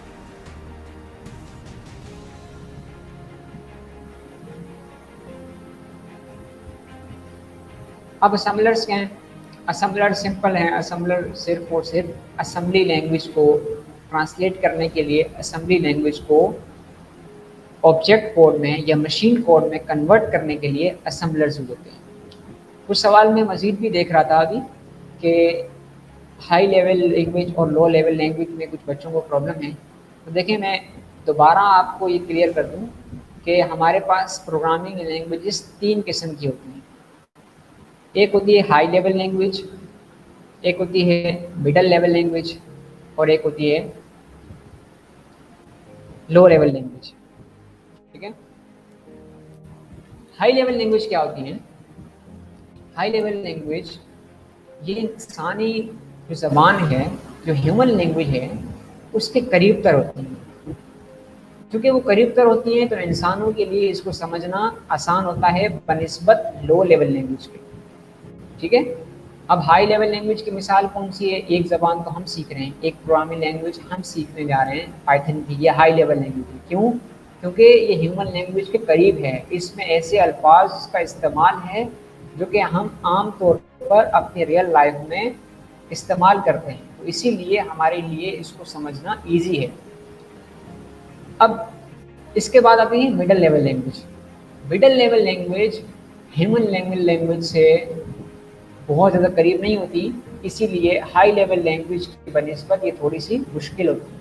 इसमें कुछ वर्ड्स होते हैं ह्यूमन लेवल लैंग्वेज के, लेकिन उस तरह के नहीं होते जो हाई लेवल लैंग्वेज होती है, इसीलिए इसको भी सीखना, इसको समझना थोड़ा सा मुश्किल होता है। लेकिन याद रखिएगा, मिडल लेवल लैंग्वेज और high level language machine language नहीं है, ठीक है। ये मशीन को समझ में नहीं आते, ये इंसान को समझ में आते हैं। तो ये जो असेंबलर है, assembly language middle level language होती है, ठीक है। तो मिडल लेवल लैंग्वेज जो असेंबली लैंग्वेज है, उसको कन्वर्ट करने के लिए असेंबलर की होती है। अब आते हैं तीसरी कैटेगरी जो कि लो लेवल लैंग्वेज की है। तो low level language machine level language है, जो सिर्फ वंस और ज़ीरोस पर मुश्तमिल ज़बान है, ठीक है। ये सिर्फ और सिर्फ एक इलेक्ट्रॉनिक डिवाइस समझ पाती है, ये इंसान के समझने के लिए नहीं है, इसीलिए ट्रांसलेटर्स का काम आता है। अब एक सवाल किसी ने ये भी किया कि ट्रांसलेटर क्या है, तो भाई ट्रांसलेटर एक ज़बान से दूसरी ज़बान में कन्वर्ट करने को ट्रांसलेटर्स का काम आता है, वो ट्रांसलेट करते हैं। जैसे हाई लेवल लैंग्वेज में एक प्रोग्रामर ने प्रोग्राम लिखा, तो ट्रांसलेटर उसे ट्रांसलेट करके लो लेवल लैंग्वेज में ट्रांसलेट करके देगा, तो ही मशीन समझ पाएगी कि अब जो इसने सोर्स कोड लिखा था उसमें मेरे लिए क्या इंस्ट्रक्शंस थी कि जो मैंने अभी एग्जीक्यूट करवानी है, ठीक है। जस्ट इतना से। अब सवाल ये है कि हम किस ज़बान को सबसे पहले समझें या सीखें। मैं आपसे जो सारी की सारी रियलिटी थी वो मैं पहले डिस्कस कर चुका हूँ, ठीक है। हमारे पास डजन्स ऑफ प्रोग्रामिंग लैंग्वेज है, डिपेंड करता है कि मैं किस लिए सीख रहा हूँ, ठीक है। जब आप देखें कि आप अगर वेब डेवलपमेंट करते हैं, उसका आपने इंटरफेस बनाना होता है, तो आप यकीनन PHP नहीं सीखेंगे, आप C भी नहीं सीखेंगे, आप पहले पाइथन भी नहीं सीखेंगे, आप C# भी नहीं सीखेंगे। आप सबसे पहले इंटरफेस बनाने के लिए, फ्रंट एंड डेवलप करने के लिए आप HTML सीखेंगे, हाइपर टेक्स्ट मार्कअप लैंग्वेज जिसे कहते हैं, या फिर CSS सीखेंगे, कैस्केडिंग स्टाइल शीट जिसे कहते हैं, तो फिर जावास्क्रिप्ट सीखेंगे। आपको इंटरफेस बनाने के लिए इन 3 लैंग्वेजेस की ज़रूरत होती है और ये आप सीखेंगे, ठीक है। लेकिन हम पाइथन क्यों सीख रहे हैं भाई? कोई हंड्रेड्स ऑफ प्रोग्रामिंग लैंग्वेजेस हैं जो कि पॉपुलैरिटी के हिसाब से रैंक की गई, टॉप 10 में आपको दिखा भी चुका हूँ। अब वो पॉपुलैरिटी के हिसाब से रैंक की गई हैं, फिर ये भी देखा जाता है कि भाई कम्युनिटी कितनी स्ट्रॉन्ग है, कम्युनिटी कितनी बड़ी है, यानी कि दुनिया में कितने लोग इस ज़बान पे काम कर रहे हैं। कहीं ऐसा तो नहीं मैं उन चंद लोगों में से हूँ कि जो इस ज़बान पे काम कर रहे हों। इसका मतलब ये है कि फिर उसकी कॉम्प्लेक्सिटीज़ भी उतनी ज़्यादा हैं, हज़ारों किस्म के एरर्स आते हैं, तो भाई कुछ एरर्स तो ऐसे होते हैं कि जो मुझसे सॉल्व भी नहीं होंगे, फिर मैं किसी हेल्प भी नहीं ले पाऊँगा। इसका मतलब ये है कि मैं कुछ अगर डेवलप कर भी लूँ उस ज़बान में, तो फिर जो आगे अमेंडमेंट करने के लिए कोई दूसरा बंदा होगा ही नहीं, ठीक है। तो ये सारी चीज़ें तो कम्युनिटी देखनी पड़ती है कि कम्युनिटी कितनी स्ट्रॉन्ग है। फिर क्या लॉन्ग टर्म सपोर्ट है, क्या इसके अंदर काम हो रहा है, क्या इसके अंदर हमारे पास क्या लोग काम कर रहे हैं, डेवलपमेंट हो रही है। जैसे अगर पाइथन की बात करें तो पाइथन में आपको बेतहाशा मॉड्यूल्स मिलेंगे, बेतहाशा पैकेजेस मिलेंगे। भाई किस पे काम करना है, इस पे काम करना है, इस पे अलग लाइब्रेरी है, इसकी अलग लाइब्रेरी है, डेटा साइंस की अलग लाइब्रेरी है, विजुअलाइजेशन की अलग लाइब्रेरी है, हर चीज़ के लिए अलग है। इसी तरह बिजनेस यूज़ और पेडागोगी क्या है, यानी कि कितना आसान है इसको समझना या कितना मुश्किल है इंसान के लिए। या एक बिगनर होता है कि भाई वो उसको, जाहिर सी बात है कि बिगनर है, उसको मैं बिल्कुल लो हाई लेवल का या बिल्कुल मुश्किल किस्म का कॉन्सेप्ट समझाने बैठ जाऊँ, तो उसके लिए तो वो वैसे ही डीमोटिवेट हो जाएगा, ठीक है। अब आप नेट में सर्च कीजिएगा कि बिगनर लेवल के जो स्टूडेंट्स होते हैं, या जो हमारे पास जैसे अमेरिका की बात करें तो उनमें मेजॉरिटी ऑफ द इंस्टीट्यूट्स जो बिगनिंग लेवल पे पाइथन सिखाते हैं। हम बिगनिंग लेवल पे सीखते हैं सी क्यों सीखते हैं कि भाई हमें ये बताया जाता है C is the mother of programming language. तो आपने पहले अगर जैसे सी सीख ली तो उसका मतलब सारी ज़बानें उसको बड़ी आसानी से आ जाएंगी। मैं मानता हूँ सारी ज़बानें बड़ी आसानी से आ जाएंगी, लेकिन हमारा बच्चा सी सीखते सीखते ही सारा टाइम ज़ाया कर देता है, ठीक है। क्योंकि सी पाइथन की बनिस्बत उसका सिंटैक्स मुश्किल है, तो थोड़ा सा मुश्किल है इस हवाले से। अच्छा, इसके अलावा हम इसको टेक्निकलिटी के हिसाब से भी रैंक कर सकते हैं, जैसे कि क्या ये फंक्शनल है, ये इम्पेरेटिव है, ये स्टैटिक है, ये लूजली टाइप है। ये इसकी मैं इसमें इसकी टेक्निकलिटी भी जाऊँगा तो बहुत लंबी डिबेट हो जाएगी, ठीक है। जैसे कुछ फंक्शनल लैंग्वेज हैं, कुछ ऐसी लैंग्वेजेस हैं कि जो सारा का सारा फंक्शंस पे काम करती हैं, उसमें यानी कि फंक्शंस बना बना के आपको काम करना पड़ता है। कुछ ऐसी होती हैं जो आपको आपने ऑब्जेक्ट ओरिएंटेड प्रोग्रामिंग लैंग्वेज होती है, जिसके अंदर क्लासेस और ऑब्जेक्ट्स का कॉन्सेप्ट आता है, जिसके अंदर हमारे पास 5 इसके पिलर्स होते हैं। ऑब्जेक्ट ओरिएंटेड प्रोग्रामिंग के इनहेरिटेंस हो गया, इस तरह से, तो वो उस पे काम करती है। यानी कि इस टेक्निकलिटी के हिसाब से भी आप इसको डिफरेंशिएट कर सकते हैं और इसके हिसाब से भी आप इसकी रैंकिंग कर सकते हैं।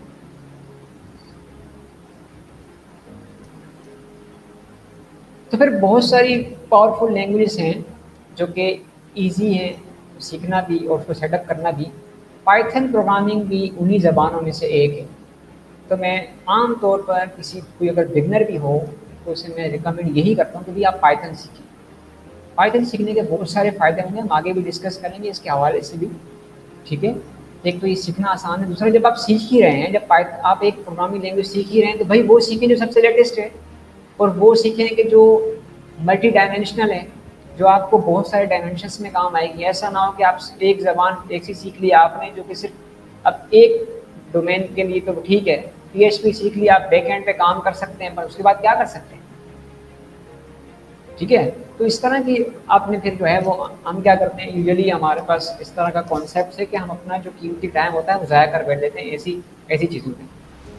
तो आप जो है अल्हम्दुलिल्लाह हम लोग पाइथन सीख रहे हैं, ये बड़ा अच्छा मौका अल्लाह ने फराहम किया, दिल लगा के इंशाअल्लाह ताला इसको सीखें।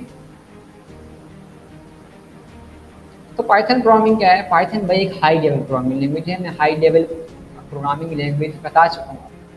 ये जनरल पर्पस सॉफ्टवेयर इंजीनियरिंग के लिए होती है। ये एक सर्वर साइड लैंग्वेज है। इसका मतलब ये है कि आप इसको सर्वर पे रन करते हैं। इसका काम बिहाइंड द सीन लॉजिक्स को और इनपुट्स को इंटरप्रेट करना है और डेटाबेसेस के साथ इंटरेक्ट करना है। जो मेन पर्पस या मेन काम इसका ये है, ठीक है। Basically general purpose software engineering के लिए हम इसे इस्तेमाल करते हैं इस ज़बान को, पाइथन को।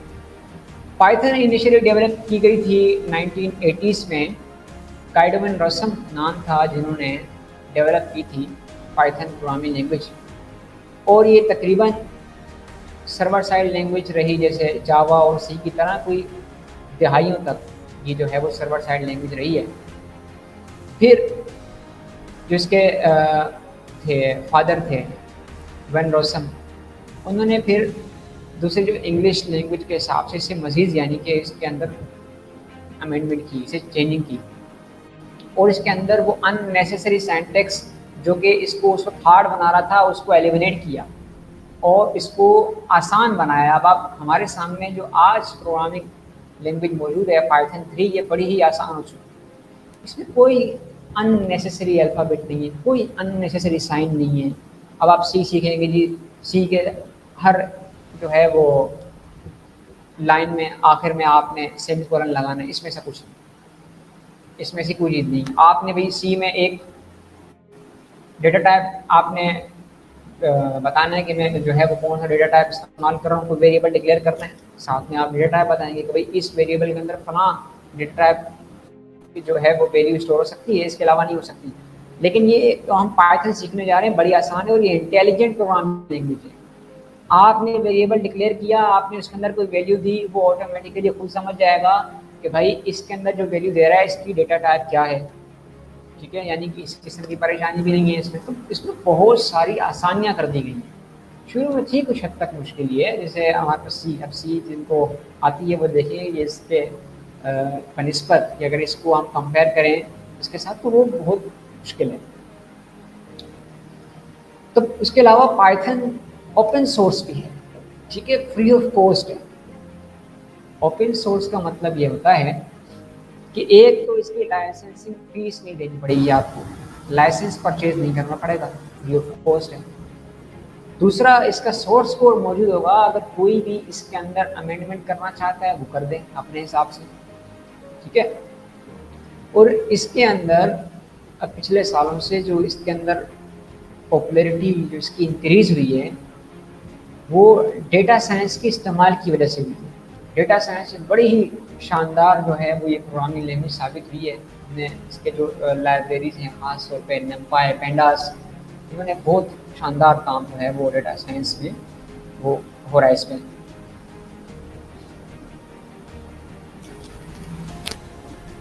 इसके अलावा पाइथन की जो कम्युनिटी है बड़ी स्ट्रॉन्ग है, ठीक है। Machine learning, data modelling, data analysis पे और आर्टिफिशियल इंटेलिजेंस में, इसमें मैंने आप पहले ही बताया बहुत एक्सटेंसिव रिसोर्सेज मौजूद हैं और बहुत ज़्यादा लाइब्रेरीज बिल्ड हो चुकी हैं मुख्तलिफ पर्पज़ के लिए, ठीक है। इसके आप देखेंगे जैसे मैंने अभी नमपाई का कैलकुलेशन जितनी भी आपने करनी है, आप फिर वो नमपाई की आप लाइब्रेरी यूज़ करेंगे।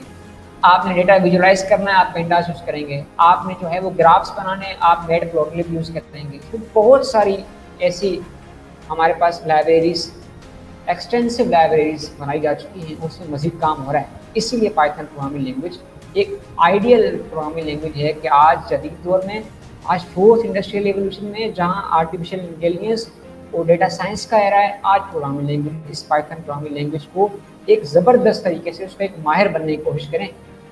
तो आप देखिएगा कि आप जो है वो इस फील्ड के अंदर किस तरह से आगे जा सकते हैं, ठीक है। तो ये सारी चीज़ें बताने के बाद अव्वल तो इसका आपको जवाब मिल गया होगा कि भाई पाइथन लैंग्वेज अब हम क्यों सीखें, इसका जवाब मिल गया। लेकिन फिर भी मैं कुछ चीज़ें मज़ीद क्लियर करूँ। पाइथन बहुत वर्सेटाइल, इसका मुख्तलिफ यूजेस हैं, ठीक है। जैसे मैंने पहले आपको बताया कि ये किसी एक ख़ास डोमेन के लिए नहीं है कि भाई आप पाइथन सीख लें तो एक डोमेन पे आप काम कर सकते हैं जस्ट इनफ, नहीं, ऐसा नहीं है। आप मुख्तलिफ डोमेन्स पे काम कर सकते हैं, ठीक है। इसमें मैं कुछ जो है वो आपको इसके यूजेस बताता हूँ जो मोस्ट कॉमन है। तो पाइथन को आप यूज़ कर सकते हैं डेटा माइनिंग में, पूरी अलग अलग फील्ड्स हैं, डेटा साइंस में, आर्टिफिशियल इंटेलिजेंस में, मशीन लर्निंग में, वेब डेवलपमेंट में, वेब फ्रेमवर्क्स में, एम्बेडेड सिस्टम्स जो आपके पास मौजूद हैं आज, उसमें आप पाइथन प्रोग्रामिंग को इस्तेमाल करते हैं। आप ग्राफिक डिज़ाइनिंग एप्लीकेशंस में यूज़ करते हैं, इसे गेमिंग के अंदर यूज़ करते हैं, नेटवर्क डेवलपमेंट के अंदर यूज़ करते हैं, प्रोडक्ट डेवलपमेंट में यूज़ करते हैं, रैपिड एप्लीकेशन डेवलपमेंट का एक कॉन्सेप्ट है, उसमें आप यूज़ करते हैं। इसको टेस्टिंग के लिए यूज़ करते हैं, इसको ऑटोमेशन स्क्रिप्टिंग के लिए यूज़ करते हैं, इसको वेब स्क्रिप्टिंग के लिए यूज़ करते हैं। और ये जो इसकी लिस्ट थी चलती चली जा रही है। अब आप बताएं कि ऐसी ज़बान सीखने में क्या फ़ायदा नहीं है? क्या आज जो हमें हर जो हमारे पास लेटेस्ट फील्ड है उसमें हमें एक पाथ फराहम कर रहा है, तो हमें ऐसी ज़बान नहीं सीखनी चाहिए? वरना होगा क्या, आप एक ऐसी ज़बान के माहिर बन जाएंगे, एक ऐसी प्रोग्रामिंग लैंग्वेज आप सीख जाएंगे कि जो जस्ट एक दो डोमेन्स को कवर कर रही है। इसका मतलब इसके अलावा जो बाकी डोमेन्स हैं उसमें आप क्या, उसमें तो आप फिर कुछ नहीं कर सकते। क्या उसके लिए आप दोबारा फिर ज़ीरो से शुरू करेंगे, दोबारा से एक टूल सीखेंगे? तो बेहतर इसीलिए यही है, इससे जो आइडियल सिचुएशन यही है कि भाई आप ऐसी लैंग्वेज को सीखें कि जो आपको इन तमाम तर फील्ड्स में काम कर रहे हैं। यकीनन अगर कोई कंप्यूटर साइंस का स्टूडेंट होगा, अगर वो लेटेस्ट जो है वो ट्रेंड को फॉलो करेगा तो इनमें से किसी एक फील्ड को तो ज्वाइन करना ही है। खासतौर पर जो लेटेस्ट ट्रेंड चल रहे हैं वो डेटा साइंस है, मशीन लर्निंग है, आर्टिफिशियल इंटेलिजेंस है, डेटा माइनिंग है, ठीक है। ये जो है वो लेटेस्ट ट्रेंड्स हैं आज 2021 में हम मौजूद हैं।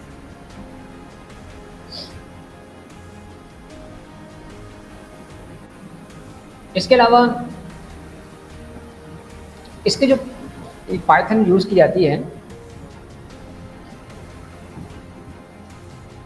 मुख्तलिफ, देखिए इसमें हमारे पास मुख्तलिफ फंक्शनैलिटीज़ हैं और इसका है तो बड़े, मैं आपको पहले ही बता चुका हूँ, बहुत आसान सिंटैक्स है इसका। जैसे सी की बनिस्बत आर देखें, जावा देखें, उससे ये बड़ा ही आसान है। इसीलिए इसकी जो ग्रोइंग पॉपुलैरिटी है इस प्रोग्रामिंग लैंग्वेज में मुख्तलिफ एप्लीकेशंस के हवाले से वो इंक्रीज होती जा रही है। मेरे ख्याल से आज की जो क्लास यहीं तक रखते हैं, आपके सवाल कुछ लेते हैं आखिर में, ठीक है। मोहम्मद अजहर, सवाल जो है वो लेते हैं स्टूडेंट्स के सवाल यकीनन होंगे, काफ़ी सारे कॉन्सेप्ट्स हमने कवर किए और यहाँ यहीं से इसकी जो है वो नेक्स्ट क्लास हम कंटिन्यू करेंगे। तो सवाल लीजिए आप। अच्छा जी जी, आप कमेंट पे क्लिक करते रहे और उसकी जवाब दें। इंटरप्रेटर और कंपाइलर को दोबारा समझा दें मेरे ख्याल में दोबारा ये जो है ना ज़्यादातर स्टूडेंट्स को क्लियर नहीं हो रहा। इंटरप्रेटर जो है हमारे पास वो कोड को लाइन बाय लाइन जो है ट्रांसलेट करता है, जबकि कंपाइलर जो है हमारे पास पूरे कोड को एक साथ ट्रांसलेट करता है। अच्छा, हमें इंटरप्रेटर कंपाइलर की जो है वो ज़रूरत क्यों पेश आई? सबसे पहले तो ये हमारे पास सवाल आता है। हमें इसकी ज़रूरत ये इसलिए पेश आई क्योंकि हम ह्यूमंस हैं और हमारे सामने जिससे हम बातचीत कर रहे हैं वो कंप्यूटर है। कंप्यूटर जो है वो ह्यूमंस की लैंग्वेज को नहीं समझता, वो 0-1 की लैंग्वेज को समझता है। अब जबकि वो 0-1 की लैंग्वेज को समझता है तो हम उससे कैसे बात करें? अब हमें आती है उर्दू, हमें आती है इंग्लिश, हमें आती है सिंधी, पश्तो। अब हम कंप्यूटर को बोलेंगे कि यार आप जो है ना यूट्यूब खोल दो, आप मेरे लिए जो है ना एक गाना चला दो, आप मेरे लिए मेहर खान नियाजी को एक मैसेज कर दो। अब मैं कंप्यूटर को ये बोलूंगा तो कंप्यूटर ये नहीं समझ पाएगा। जब कंप्यूटर को ये बात समझानी है तो ये बात समझाने के लिए मैं किसी चीज़ का इस्तेमाल करूंगा, किसी ट्रांसलेटर का इस्तेमाल करूंगा। जैसे कि मेहर खान नियाजी ने भी बताया कि अगर आप किसी चाइनीज़ से बात कर रहे होंगे तो उस चाइनीज़ को आपकी बात नहीं समझ आएगी, आपको बीच में एक ट्रांसलेटर रखना पड़ेगा। अब वो ट्रांसलेटर क्या होगा?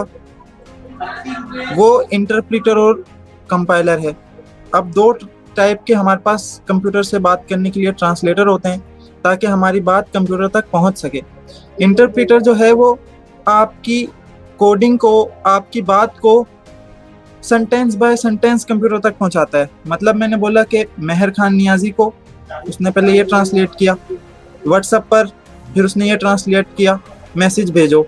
या फिर मैंने ये बोला कि भाई यूट्यूब खोलो और उस पर एक म्यूज़िक चलाओ, तो यूट्यूब खोलो वो ट्रांसलेट करेगा, फिर वो देखेगा कि भाई चलाना क्या है और फिर वो पूछेगा कि चलाऊं या ना चलाऊं।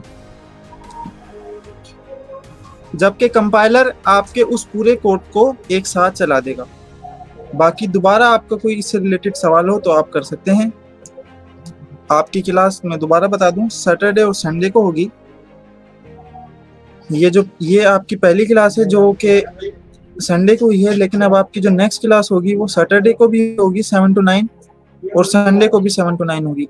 ये आपकी पहली क्लास थी जिसमें हमने इंट्रोडक्शन को देखा है। आपकी दूसरी क्लास में हम तमाम टूल्स को इंस्टॉल भी करेंगे और उसको लाइव आपके सामने चलाएंगे भी। बुक का दोबारा बता दें, बुक जो है वो हमारे पास smarter way to learn Python की बुक है, जिसकी लिंक आपको टेक्श्योर के पोर्टल पे फराहम कर दी जाएगी। देखिए लेवल बाय लेवल बहुत सारी चीज़ें ऐसी हैं जो हमें सीखनी है, ठीक है। तो उसमें कुछ चीज़ें हैं जो आगे हमारे कोर्स सिलेबस का हिस्सा है, तो वो सारी की सारी क्यूरीज उस हवाले से इंशाल्लाह ताला वो वक्त आने पे आपकी क्लियर हो जाएगी। इसके अलावा बुक को लाजमी फॉलो करें, ठीक है। जो हमने आपको रेफरेंस बुक बताई है ये बड़ी ही सोच समझ के और इसको हमने जो है वो सिलेक्ट की है कि ये बेसिक से एडवांस तक के लिए इसके जो जिस तरह से कॉन्सेप्ट समझाए गए हैं ये बहुत फ्रूटफुल होगा आपके लिए कि आप इस बुक को पढ़ें, ठीक है। तो मेरी रिक्वेस्ट है, मैं आपको रिकमेंड कर रहा हूँ कि आप इस बुक को ज़रूर फॉलो करें। जो आपको हमारा ऑफिशियल व्हाट्सएप नंबर प्रोवाइड किया गया होगा, जो आपको हर ईमेल में हम प्रोवाइड कर रहे हैं, और हमारे हर ऑफिशियल कम्युनिकेशन में लास्ट में आपको नंबर दिया गया होता है। आप प्लीज़ उस हमें जो है वो रीच आउट करें, हमें फीडबैक दें। हमें जो है वो अच्छा लगेगा कि अगर आप हमें फीडबैक देते हैं, क्योंकि हमने भी सीखने और आगे बढ़ना है आपके साथ।